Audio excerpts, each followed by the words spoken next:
I'm Howard Lovey of the Alliance of Independent Authors and book editor at howardlovey.com, and you're listening to Inspirational Indie Authors. Every episode, I interview an ally member to find out what inspires them and how they are an inspiration to other authors. My guest this episode is Lynne Golodner, a former journalist who built a successful marketing business before deciding to make creative writing her priority. She now writes full-time, runs her own publishing imprint, and helps other writers gain the confidence to tell their stories. Her novels weave Jewish identity into contemporary life, and she's found freedom and success as an independent author.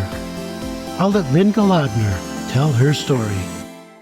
Hi, I'm Lynne Golodner. I live in the Detroit area, and I have always been an author. I am the award-winning author of 12 books, 4 of which I have self-published in the last 2 years. And those first 2, 3 are novels. One is a collection of essays, creative nonfiction essays. The first 2 novels, Woman of Valor and Cave of Secrets, have won a number of awards. And the third novel, I Love You, Charlie Tanner, just came out in June. So my fingers and toes are crossed for awards for that too. Great. Well, you've been writing ever since you could talk, practically. Tell me, so where did you grow up, and was reading and writing always a part of your life from the beginning? Yeah, that's a great question. I did grow up in the Detroit suburbs, and my mother will tell the story that the first time I started writing short stories and poems, I was about 6 years old. So that's what I go with. But books have always been a huge part of my life and my family. Growing up, my dad, who I was very close to, had a study in the house that was floor-to-ceiling bookshelves all around. And he was always reading. It was a very big deal for us to be reading when we were little. And I could just get lost in books, as I still can today. And I think writing is always how I figured things out and made sense of what I thought and what was happening. And I think it has just been a tool that I started using when I was young and have done it ever since. Now, you eventually became a journalist. Is that what you studied in college? Yep. I went to the University of Michigan. I studied communications and English with the goal of becoming a print journalist. But I really started as a journalist in high school. I was freelancing for our local newspaper. And in college, I freelanced for the Ann Arbor News, also wrote for the Michigan Daily, but had a lot of internships in journalism throughout college. And right away after I graduated, I moved to New York City about 3 weeks later. And I worked at a trade newspaper, but I kept freelancing for local neighborhood publications in Manhattan. And I also went to a writing workshop in the Village, Greenwich Village. Every Tuesday night, I was the youngest person there, and I was meeting authors and New York Times reporters and all kinds of people who really took me under their wing. Mm-hmm. And after a year in New York City, my editor transferred me to the Washington, D.C. Capitol Hill Bureau. And I worked there and again, freelanced and eventually moved into Jewish journalism. I worked at a weekly Jewish newspaper in Washington, D.C. for a few years before coming back to Detroit in the late 90s. And for a couple of years, I worked at the Detroit Jewish News as a reporter and then an editor. I created a scene for a section called The Scene for 20-somethings, and was a weekly section about 10 pages that I populated, wrote, edited, everything. And then I went freelance when I was 27, and I took that section with me and started writing for national magazines and newspapers, and had a column in the Detroit News for a long time.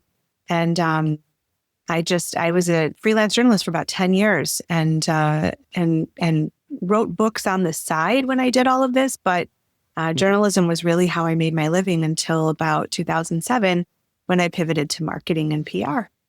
Well, I can't believe that our trajectory hadn't collided up until now, because it sounds like our biographies are similar. I was in the Detroit area, Detroit journalism for a little while, worked for the Detroit News. Okay. Then I went to New York and was managing editor at JTA for a couple of years. Oh, wow. That's amazing.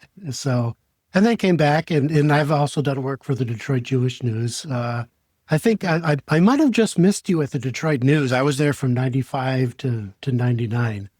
Yes, I think you did. I think the section, that the weekly column I had, it was about real estate, and it was from 2000 until about 2007 or 2008. So just missed each other. Right. It sounds like you always had a secret manuscript in your desk drawer, even while you were covering the news. Yeah, I always had a dream to write a book. That was the dream. And actually, when I left New York, I started an MFA in writing program at Goddard College. It was a low residency program, so I could live in Washington, and it was based in Vermont at the time, and I could go up there a couple of times a year, but really do my work from wherever I was. These were pre-Zoom days, but it was still long distance, which was kind of cool. And my MFA was in poetry, and so the master's thesis was a manuscript that could be ready for publication. And so I had this manuscript of poetry ready for my master's program. And about 6 months before graduation, I started sending it to indie publishers, small publishers, and somebody picked it up. And so, which was really cool. And it was actually a publisher in Maryland, so not far from where I was living in Washington, D.C.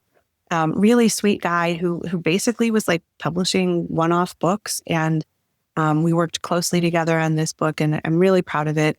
And it came out in time for me to arrive to my MFA graduation with a box of books, which was really cool. Mm-hmm.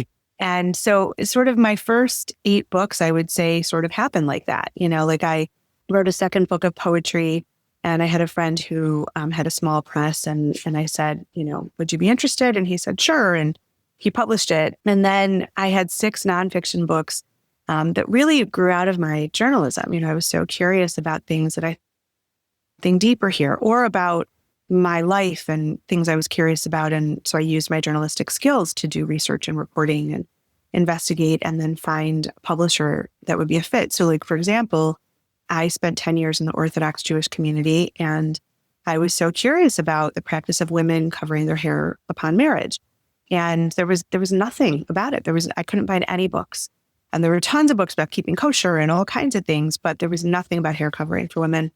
And so I said, well, I guess I need to write the book. And so I interviewed rabbis, and I, interviewed people from all different sects of Orthodox observance. And then I had this book together, and I put together a proposal, and I started looking for publishers that might be interested. And I ended up with a publisher in Israel.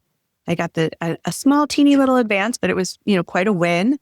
And it's gone into multiple printings, and it's a beautiful book. And so each project was sort of like that. Like I just had to find that sort of niche publisher. And I never, those first 8 books, I never had a goal of making any money from it or building any notoriety. It was sort of like they were all labors of love, because I just loved, the research and the writing and the learning.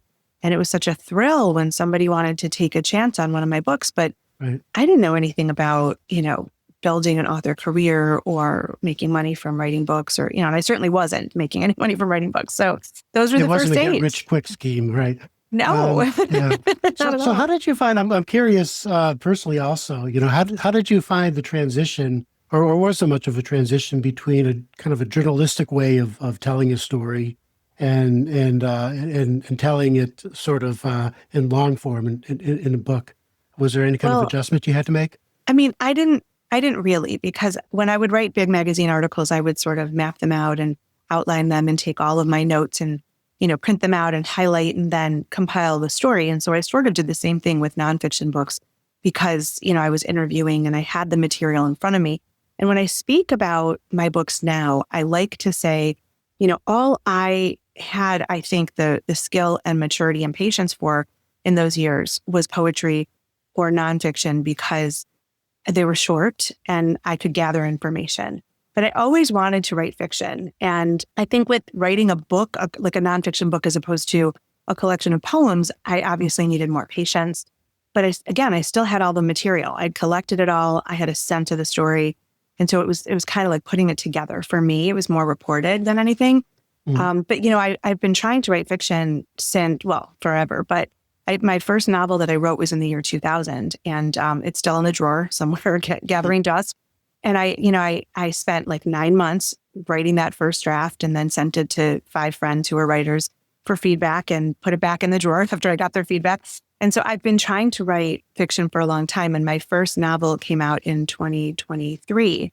And I tried another one in 2011 and got 60 pages in and abandoned it. And I picked that back up as sort of the precursor for what became Woman of Valor that came out in 2023. And I think that was the biggest leap for me, was in going from short pieces or researched, bigger long form pieces to completely creating a story out of thin air. Yeah. And there's still research in there, but I had to have the patience and the trust and the endurance to really get it done. And also the humility to know when I needed somebody to take a look at it and then I could take their feedback. There are 27 pages of feedback to make it better and stick with it so that I could reach that completion. And that was a big leap. Yeah, I did something similar. I spent my entire career writing nonfiction and decided to write a novel a couple of years ago and found a publisher. But it was completely out of my comfort zone. Even my wife told me, this doesn't even sound like you. So, yeah. So you're not only a writer, but you're a business person as well. You founded a company back in 2007 called Your People. Can you tell me more about that? Yeah. So, 2007, 2008 was when the economy was really spiraling downward. And personally, I was leaving a marriage. I had 3 little kids at the time. So it was sort of a perfect storm of all kinds of tumult and uncertainty. And journalism was really affected by the economic downfall. And a lot of magazines that I relied on for regular assignments were shuttering. And I thought, okay, what am I going to do? I have to support these 3 children. And my ex-husband is an Orthodox Jewish musician. So I couldn't really rely on him for a lot of support. And so I started to think about what I could do with my skills, communications and my knowledge of the media and things like that, but have other people pay me to do something of value. And so I came up with this concept that really is public relations and marketing, but it's driven by storytelling. And so I took sort of a journalistic approach and I put together this formula that has really worked about, really great narrative storytelling that sort of is the anchor story with a lot of depth and soul and a focus on building relationships, long-lasting, mutually beneficial relationships with your ideal audience. And then all of that driven by higher purpose. And that sort of, motivates your marketing. And it's been a real success. I think it's really the key. I think it's the only way to market. And so I started off dipping a toe in the waters, thinking, who's going to pay me for this? And ended up with clients around the world. And it's been really fun. Interesting. What kinds of clients? Are they kind of across the board or? Yeah. So early on, I did a lot of food writing when I was a journalist. And so I had a grocery chain. You might have remembered Hiller's Markets from Detroit. So they were my first client. And that was really fun. And I did basically like everything for them. And it was amazing. And then I also started working with a company in Detroit called Yoga Shelter.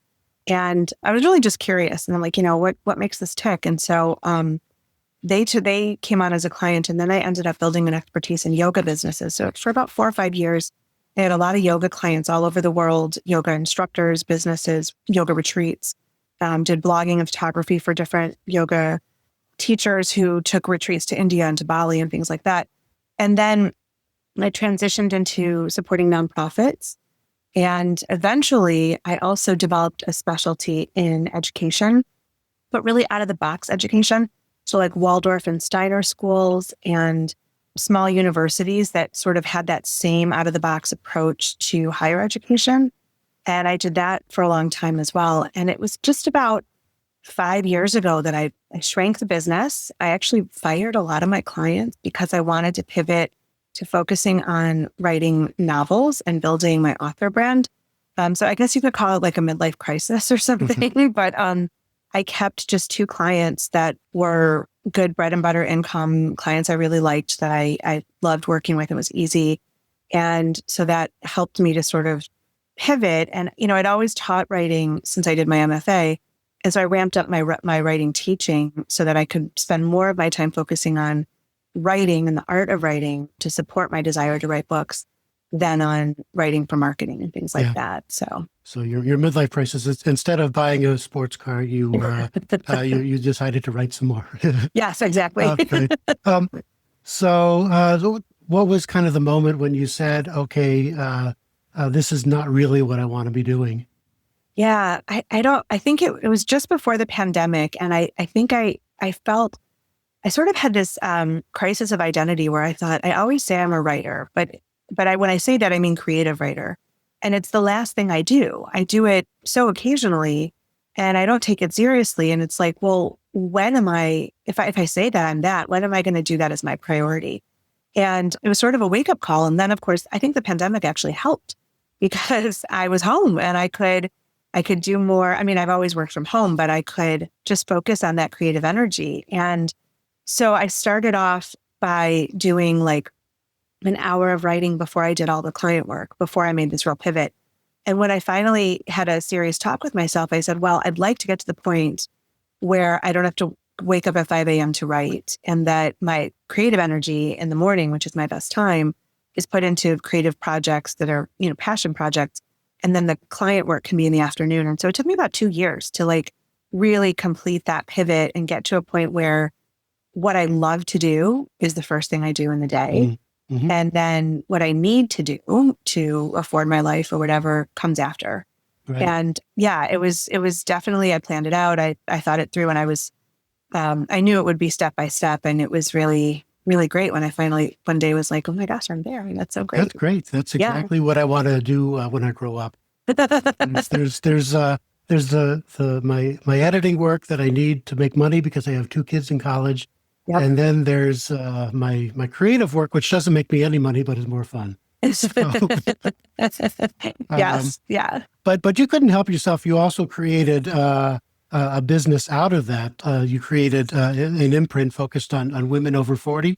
Yes. So that's an interesting conversation, especially for this podcast, because, I just assumed when I made this whole change that I would shop around for an agent and shop around for a publisher. And so when I finished Woman of Valor, I worked with a developmental editor. So I really knew that I needed that help in that first novel. And when I felt that it was ready to go, I started querying. I got a lot of great response. I got a lot of requests for full manuscript. I even also queried some small publishers that you could go to directly. And I was offered a contract from one of them. And I thought about it. I read the contract. I didn't like it. I also felt like something in my gut was telling me that I just didn't want to go that route. And even though I had been raised with the perspective that self-publishing was something you didn't do unless you had no other choice. I mean, I knew that had shifted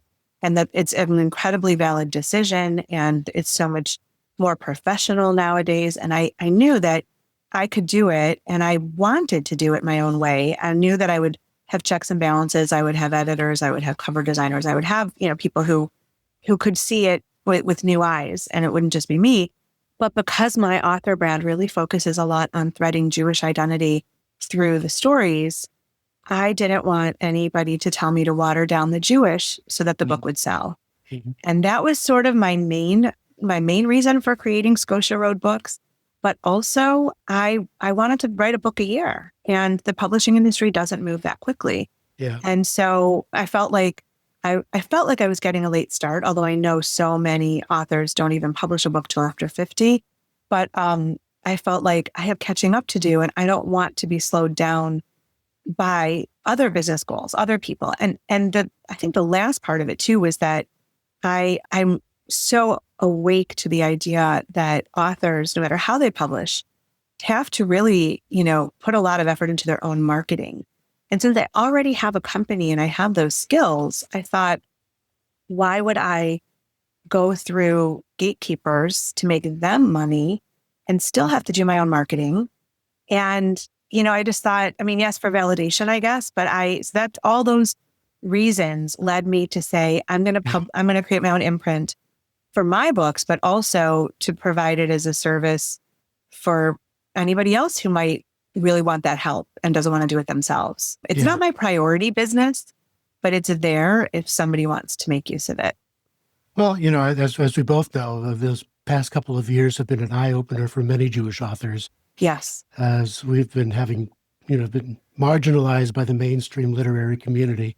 Yeah, So being an indie author helps because you don't have that gatekeeper saying, "Well, we don't want to hear Jewish voices right now," exactly. and that's a statement of fact, not an opinion. It's Right. we've both written about this. Um, so does being an indie author help you sort of bypass that traditional gatekeeper? And do you still find any pushback even as an indie author? Thank God I have not. And I don't want to jinx anything by saying Hmm. that out loud, but I have actually had great feedback. The only negative reviews I've gotten on my books are, like I had one that said, this was boring. And I'm like, okay, that's an objective statement. You're not my reader. It's fine. Like, I don't take that personally, but most of my reviews are really positive. And in fact, my first novel, Woman of Valor, is a very Jewish book. It's Orthodox. It's an Orthodox protagonist. My subsequent novels they still have Jewish identity in it, but it's not the front and center like it is in Woman of Valor. And I will say, I've spoken to a lot of audiences, including outside of the Jewish community. I had this one book club over Zoom that asked me to speak to them. They were reading Woman of Valor. They were not Jewish. They didn't know anybody who was Jewish. And they so loved the book that there were some different foods that were mentioned in the book that they found recipes for challah and for matzo ball soup and for some other things in there. And they made it for their book club when I was speaking to them. And that was what they ate as I was talking to them. And they're like, oh, we learned so much. And it was really nice. It was just a way to build empathy and understanding of a new identity for people who had never stepped foot in the Jewish community. And so I was really heartened by that. That was encouraging to me. Yeah, that's great. That's everything a writer could ask for. Not only reading your book, but living it and eating it. Living Exactly. Exactly. So you said Jewish identity is kind of threaded through your books. Is it one aspect of your books, or are they? Is it front and center?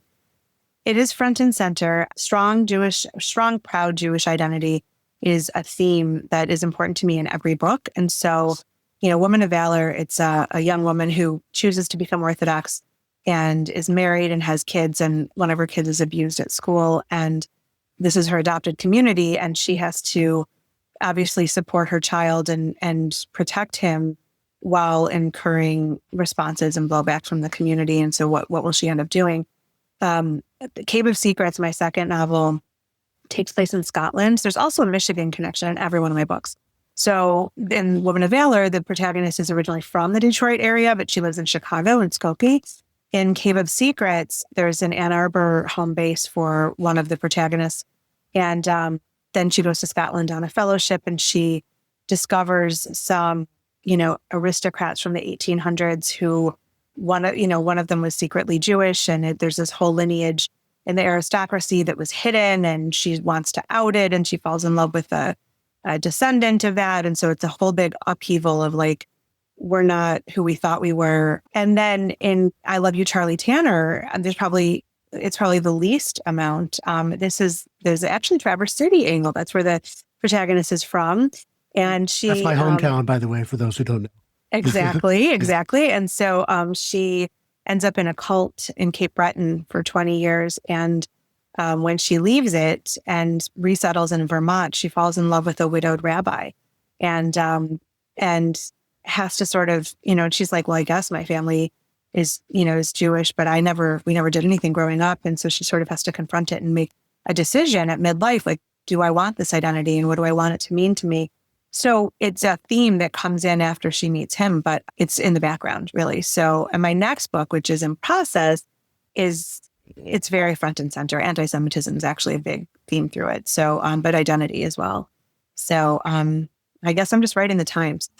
Right. Exactly. Yeah. Yeah. Well, I can relate, as a Jewish author and also a Michigan author. So, Yeah. So alongside your own writing, you coach other writers and lead retreats and workshops. Yes. What are some of the biggest challenges you see writers facing today, and how do you help them? Well, the biggest one, hands down, is confidence and self-belief. And I find that that's what I'm really teaching. So yes, I'm teaching craft and technique and publishing and, how to build an author career. I teach all of those things. But I really, and I especially, I have all kinds of students, but the majority are women somewhere in midlife, maybe even in retirement. And it's remarkable how the through line is really that they always wanted to write, and either somebody told them it was a nice little hobby or you couldn't make any money at it, or, not to take it seriously. And it just kept dogging them until they got to a point where they said, I've always wanted to do this and it's time for me. And so there's a lot of unlearning that has to happen, letting go of other people's voices in their heads and giving themselves permission to listen to their own voices and really refining that so that they can feel good about it and brave to put their writing in the world, that, believing that they matter and that what they have to say will make a difference and it's worth their time and effort. So that's the biggest thing I find. Yeah. Yeah. The old, what do they call it? Imposter syndrome. Yeah, exactly. And that's very real, even for experienced writers. I felt that when I made the shift from nonfiction to fiction. Yes. Who cares about a story I make up? But right. Yeah. Yeah. I mean, I think I see it in all the genres. It's just believing that, I think it's also setting realistic expectations. Like, most of us are never going to be, award-winning New York Times bestsellers making millions off our books. It's just, that's unlikely for most people. But so then bringing it in and saying, well, what do I really want from this? And if it's to start a conversation or to impact someone, that's very reachable. And we've had conversations in my courses, especially a long-term course that I offer called the Writers Community, which is that if one person feels less alone because of something you wrote, was it worth it? And everybody says yes. There's never a question. So if that's just one person who is moved by my words or feels comforted or less alone, I think it's worth it. And I think we have to have realistic goals in that regard too. And that helps with the confidence. Right. Exactly. Well, it sounds like you don't suffer from a lack of confidence. You said you plan to write a book a year for the rest of your life. Yes. Yeah. So what's next for you, both as an author and I guess a coach and a business person? Yeah. My goal would be really at some point to sunset the marketing company, because I've been juggling a lot of things for a lot of years and I'm a little tired of that, and then sort of simplify my teaching so that I do less of it, but, spend more of my time writing. And I really am looking for really marketing growth in my books too. My books have done really well, but I again, because I'm juggling so many things, I have fits and starts with the marketing of it because just don't have enough time. Yeah. Next year, 2026, I will publish at least one book, but I'm hoping for two, to be honest. I have a second book in the Woman of Valor series, if it becomes that I've written 2 rough drafts of that I didn't quite love. And I would like to work on them to create something that I'd feel good about publishing. And it's about the main character's best friend and how she became religious. And then the book I mentioned before that I'm working on now, I expect the first draft will really be done by the end of this year. And I would like to be able to release it next year. So, but it's interesting because I have an agent who wants to see it and I have a publisher who wants to see it. And I don't know how I feel about that because I've made this big decision and I'm like, will I show it to them? Will I not? What would be the pros and cons? So that's up in the air too. Right. Well, I'd like to have a little bit of whatever you eat for breakfast because you seem to have a very energetic writing life, which I envy. Thank you. Well, thank you very much, Lynne. I appreciate you taking the time to talk to us about your life, your career, and your writing. Thank you so much for having me, Howard. It's been a lot of fun. Thank you, Lynne. Bye. Bye. You've been listening to Inspirational Indie Authors. I'm Howard Lovey, Content and Communications Manager at the Alliance of Independent Authors and book editor at howardlovey.com.